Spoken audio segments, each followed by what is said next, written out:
Tudo bem, pessoal? Boa noite. Boa noite. Prazer estar aqui, é um prazer e um privilégio fazer parte do Conselho de Professores do IBMEC. É um prazer poder dividir com vocês um pouco do que tem mudado da cabeça dos brasileiros nos últimos anos. Eu chamei essa nossa apresentação de novos consumidores, novos mercados, portanto, novas demandas. Confesso que o que mais me estimulou a aceitar o convite do meu amigo Carlos Alberto Júlio para me integrar nesse time do IBMEC é conseguir, em uma instituição, ao mesmo tempo juntar um sólido conhecimento acadêmico com uma visão clara de mercado e um foco grande da demanda, ou seja, naquela senhora ou naquele senhor que todo dia no supermercado decide se vai comprar a marca A ou a marca B. Esse nosso breve bate-papo é um convite. Nós vamos ver ao longo dessa apresentação uma série de números, uma série de gráficos, uma série de estatísticas. Mas o convite que eu tenho para fazer para os senhores e para as senhoras é que hoje, e no negócio de vocês, vocês não esqueçam nunca que atrás de cada gráfico, de cada nome e de cada estatística, tem a história de um brasileiro que tem sonhos, de uma brasileira que tem medos, perspectivas, metas. Ou seja, hoje e sempre, não esqueçam nunca que existe amor no Excel. E muitas vezes a gente vê tanto gráfico no nosso dia a dia que a gente esquece que existe amor no Excel. Bom, é impossível entender como é que está a cabeça do consumidor, a cabeça dos brasileiros, sem a gente voltar um pouquinho no tempo para fazer essa breve retrospectiva do que foi um processo de mudanças na economia do país, que começaram lá atrás com o Plano Real.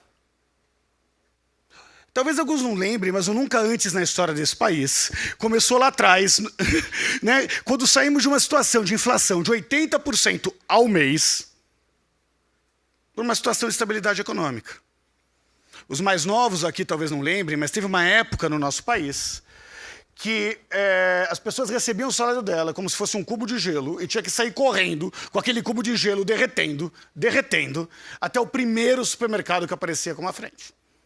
Com uma mão segurava a mocinha que remarcava preço, que aliás era uma categoria profissional na época, né? Havia escrito lá, remarcadora de preço. E com a outra mão tinha que encher o carrinho para fazer a tal da compra do mês. As casas tinham que ter um cômodo a menos, porque no lugar de um banheiro tinha que ter a tal da despensa. E os economistas sabem que despensa é um nome bonito para cofre de comida. Porque não existia nenhuma aplicação financeira que rendesse mais do que estocar alimento. E aí veio todo esse histórico que os meus colegas Sardenberg e Otávio falaram antes de mim. Essas mudanças todas tiveram um impacto gigantesco no consumo, no jeito dos brasileiros pensarem. E foram protagonizados pelas mulheres, que tiveram a sua massa de renda crescendo muito mais do que a massa de renda dos homens, e que hoje movimentam 1,6 trilhões de reais. E pelos negros, que hoje movimentam 1,5 trilhões de reais, e foram responsáveis por 8 de cada 10 pessoas que foram para a tal da nova classe média brasileira que eu falei nos últimos 10 anos na minha vida. Bom, após tantas mudanças, essas velhas métricas e antigas receitas, hoje, servem no máximo para reproduzir estereótipo. O que mudou nesse tempo todo, o que mudou com 53 milhões de internautas a mais no Brasil na última década, o que mudou com 10 milhões de estudantes universitários a mais do que há 10 anos atrás, o que mudou com essa crise econômica foi que a forma em que os brasileiros se organizavam não servem mais para entender a forma em que eles se organizam hoje. As réguas do passado simplesmente não funcionam mais. Bom, vou fazer uma pergunta para os senhores. Quem é pobre aqui, levanta a mão, por favor. Não é de espírito, fiquem tranquilos, é de dinheiro mesmo. Ok? Deixa eu mudar. Quem se considera rico aqui, levanta a mão, por favor. De dinheiro, não é de amor, não é de amizade. Não temos ricos na plateia? Não vou pedir dinheiro emprestado não se preocupem. Ok, quem se considera classe média, levanta a mão para mim, por favor. Cara, é impressionante. Eu lembro que eu fiz a mesma pergunta na Rocinha, quando eu lancei o livro do País Chamado Favela, e a resposta foi exatamente a mesma dessa palestra cheia de CEOs, C-levels e diretores de companhia. Porque no Brasil, a gente acha que ninguém é rico, ninguém é pobre, porque todo mundo se acha classe média, aqui ou na Rocinha. Isso acontece porque a gente sempre conhece alguém que tem mais grana que a gente. Né, Carlos Júlio? Alguém que tem menos grana que a gente, então a gente está lá no meio, na média, né? Somos todos classe média aqui no Brasil. Bom, acontece que não são só vocês que se consideram classe média. No Brasil, 4 de cada 5 brasileiros se consideram classe média. Acontece que isso é um conceito muito subjetivo, então eu resolvi mudar o jeito de perguntar. Levanta a mão para mim quem faz parte do 1% mais rico do Brasil, ou seja, da ponta da pirâmide de renda do Brasil, os ricos para burros. No topo da pirâmide. Quem 1%? Boa. Quem acha que faz parte dos 10% mais ricos do Brasil? Muito bem. Alguém acha que faz parte dos 30% mais ricos do Brasil? Para não fazer ninguém passar vergonha, eu não vou perguntar a última alternativa. Vamos lá. No Brasil, metade das famílias tem uma renda somada. Somado. Renda, salário, bico, pensão, a grana que roubou do vizinho, tudo. Aposentadoria. Metade das famílias brasileiras ganham menos do que R$ 2.300 de renda familiar. Os 10% mais ricos do Brasil começam com uma renda de 6.750, somando a grana de toda a família. Os 5% mais ricos, 10 pau. O 1% mais rico, R$ 28.800 de renda familiar. Ou seja, o que tem gente aqui que entrou achando que era classe média e descobriu que é rico é impressionante. Nunca antes na história desse país tivemos uma ascensão econômica tão rápida. Em um slide todo mundo ficou rico. Isso sim, hein, Otávio, é que é uma ascensão econômica. Esse gráfico que está atrás de mim dá duas notícias, uma ruim e uma boa. A notícia ruim é que o Brasil é muito desigual. A notícia boa é que nós, o Abílio Diniz, estamos na mesma classe econômica.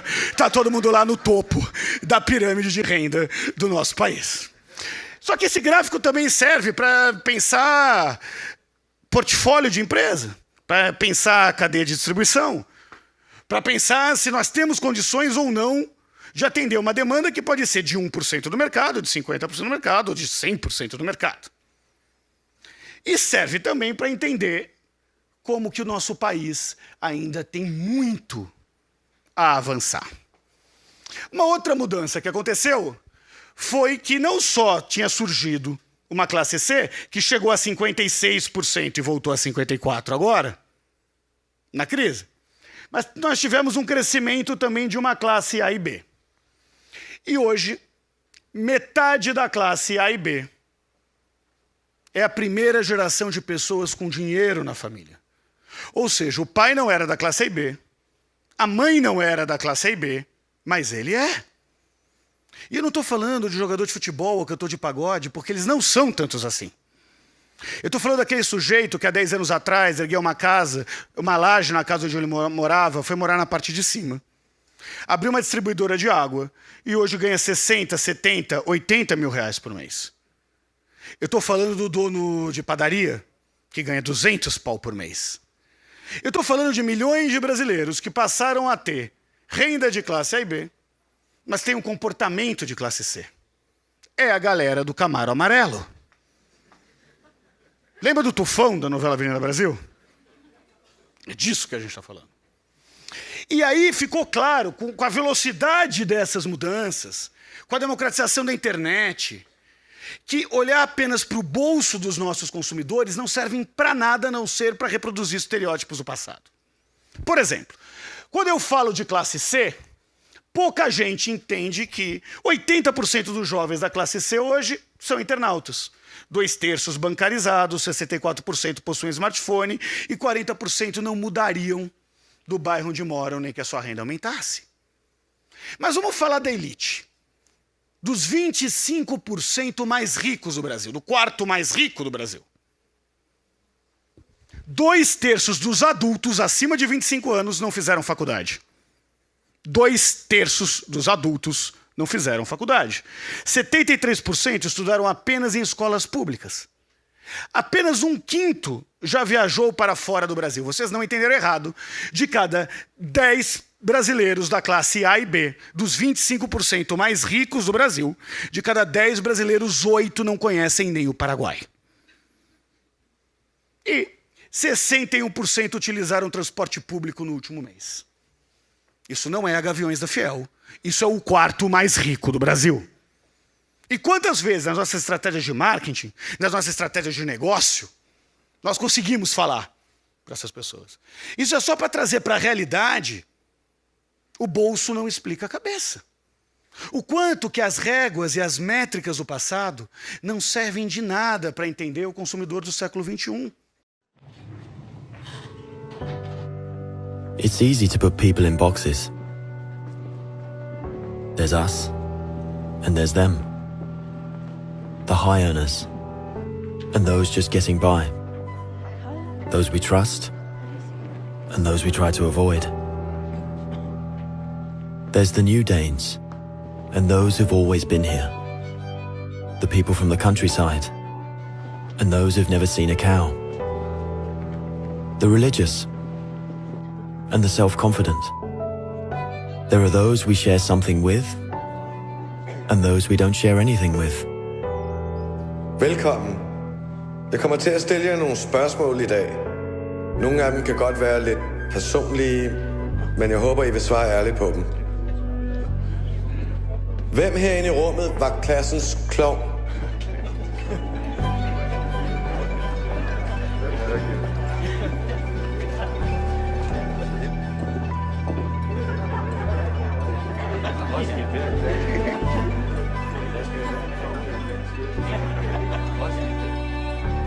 Hvem er bonusforældre?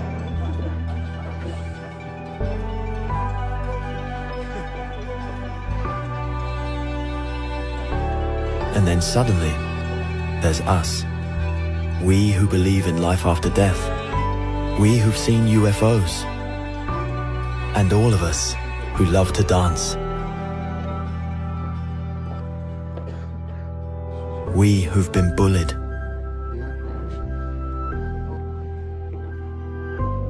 And we who've bullied others.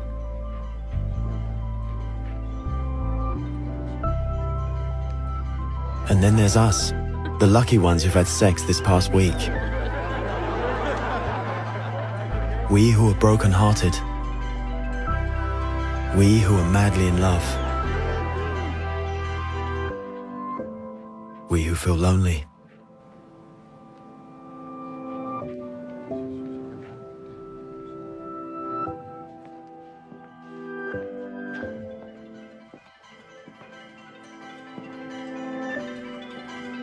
We who are bisexual. And we who acknowledge the courage of others. We who have found the meaning of life. And we who have saved lives. And then there's all of us who just love Denmark. So maybe there's more that brings us together than we think. TV2 Denmark. All that we share. E esse vídeo começa a deixar claro que ao invés da gente focar no que divide, talvez o caminho seja focar no que une.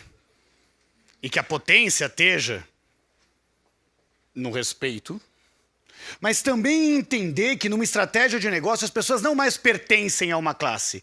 Elas estão em determinada classe, em determinado momento e em um determinado contexto.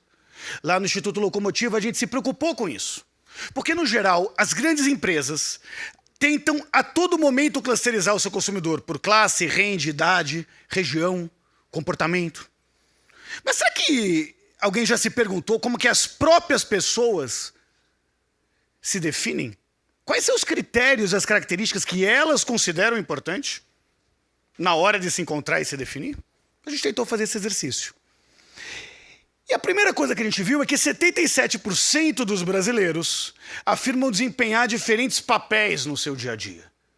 Portanto, eles vão mudando ao longo das diferentes situações em que ele se encontra, dos diferentes momentos de compra, dos diferentes momentos em que ele tem que expressar alguma opinião. E que 55% dos brasileiros concordam que a sua personalidade muda dependendo da situação e das pessoas que estão à sua volta. Me parece óbvio isso. Mas é de uma obviedade que nunca entra nas estratégias de negócio das empresas.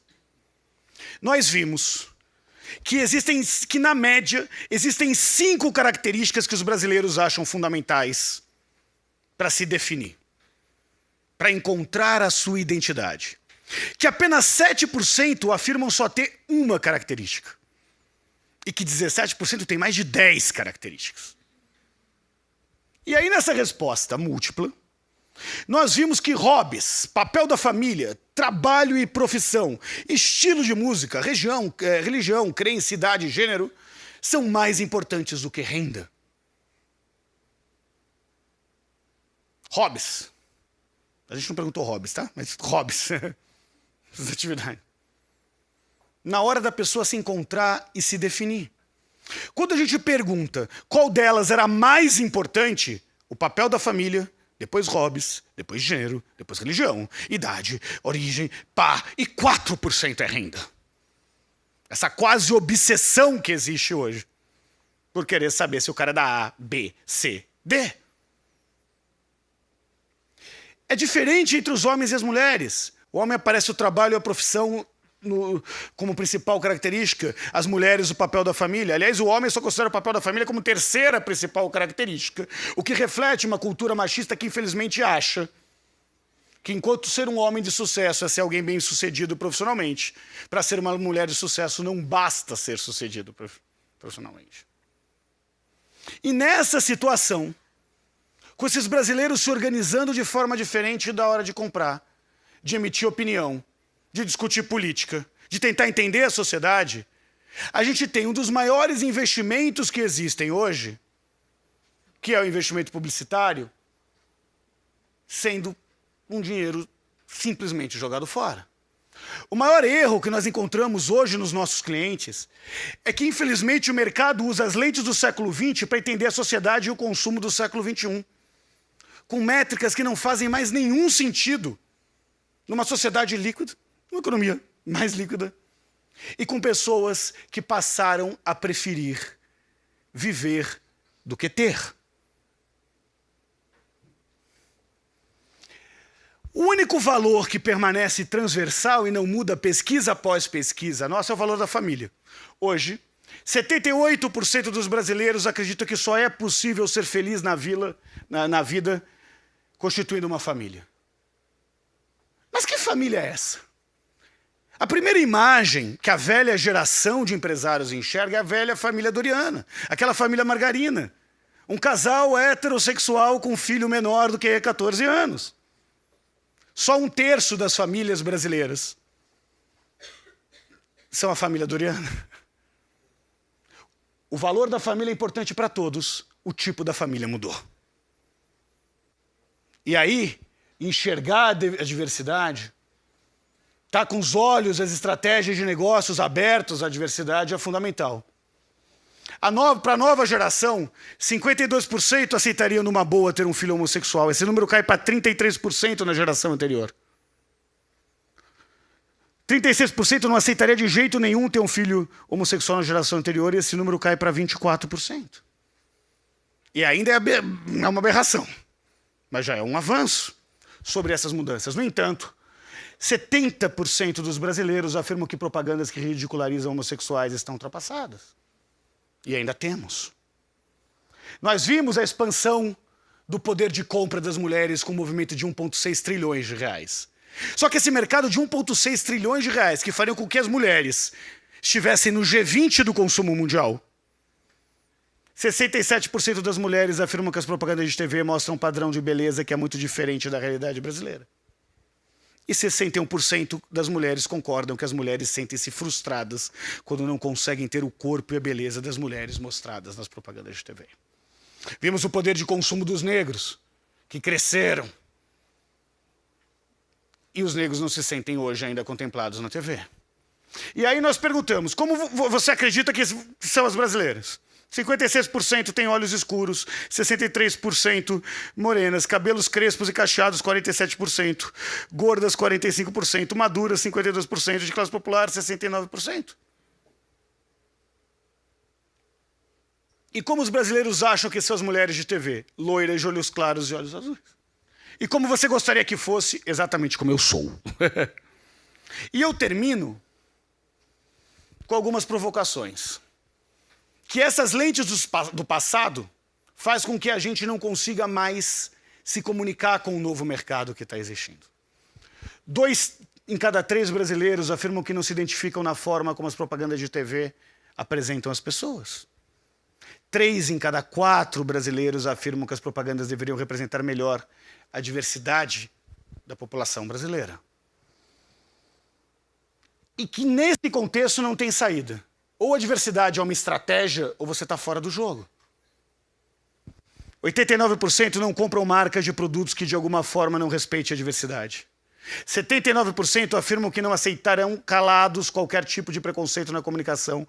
E 85% apoiariam iniciativas de empresas que promovam a igualdade de oportunidades entre os seus clientes e os seus funcionários. Portanto, se não for por uma questão ética e moral, se não for por uma visão de justiça social que chega por inteligência, a mensagem que eu queria deixar para vocês é que hoje, por mais que a economia esteja ruim, por mais que a política dê essa dor de cabeça que está dando, o que atrapalha o lucro das empresas é o preconceito. E ou se muda isso, ou nós vamos estar fora do jogo econômico do século XXI. Muito obrigado pela atenção de vocês.